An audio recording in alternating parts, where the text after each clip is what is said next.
উত্তর দিনাজপুর জেলার গোয়ালপুকুরে জমি সংক্রান্ত পুরনো বিবাদকে কেন্দ্র করে এক ব্যক্তির মৃত্যু ঘিরে তীব্র চাঞ্চল্য ছড়িয়েছে। অভিযোগ, মৃত ব্যক্তির পরিবারের সদস্যদের বিরুদ্ধে পুলিশ উল্টে মামলা দায়ের করেছে। এই ঘটনার প্রতিবাদে আজ উত্তেজনা চরমে পৌঁছয়। ঘটনার সূত্র ধরে বিজেপি নেতা গোলাম সারোয়ার মৃতের পরিবারের লোকজনকে নিয়ে গোয়ালপুকুর থানায় গেলে পুলিশ তাদের সঙ্গে দুর্ব্যবহার করে এবং মারধর করে থানার বাইরে বের করে দেয় বলে অভিযোগ উঠেছে। এর প্রতিবাদে আজ কোথাও রাজনৈতিক দলীয় পতাকা ছাড়াই স্থানীয় সাধারণ মানুষ রাস্তায় নেমে বিক্ষোভ দেখান। বিজেপি নেতা গোলাম সারোয়ার ও কংগ্রেস নেতারাও সেখানে উপস্থিত ছিলেন।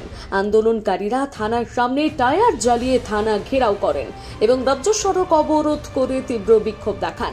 পুরো এলাকায় উত্তেজনা বিরাজ করছে। এ বিষয়ে দুই আন্দোলনকারী কি জানিয়েছেন, শুনুন।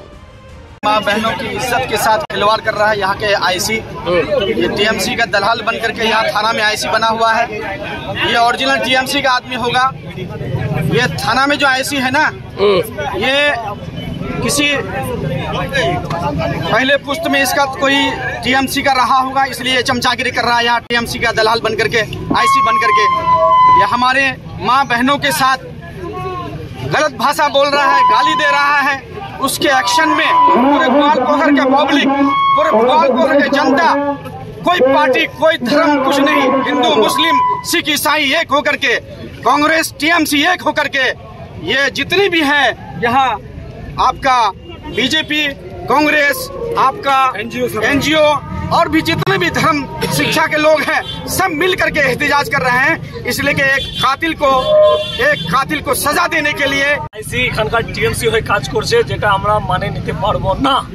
আইসি আম জনগণকে, মা বহিনকে মারে, মাটা দেখেন হাত ভেঙে দিয়েছে, তাহলে এটা আমরা বার্দাস্ত করতে পারবো না। সেটার জন্য আজকে থানা ঘেরাও করেছি আর রাস্তাও অবরোধ করেছি। আর আমরা চাচ্ছি কি আমাদের এখানে এসপি সাহেব আছেন বা ডিএসপি সাহেব আছেন, আমাদের সঙ্গে সম্পর্ক করেন কি আম মানুষ আসলে এইভাবে চলবে?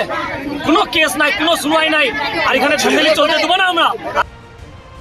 ইসলামপুর থেকে বিশেষ প্রতিবেদন, নিউজ টুডে।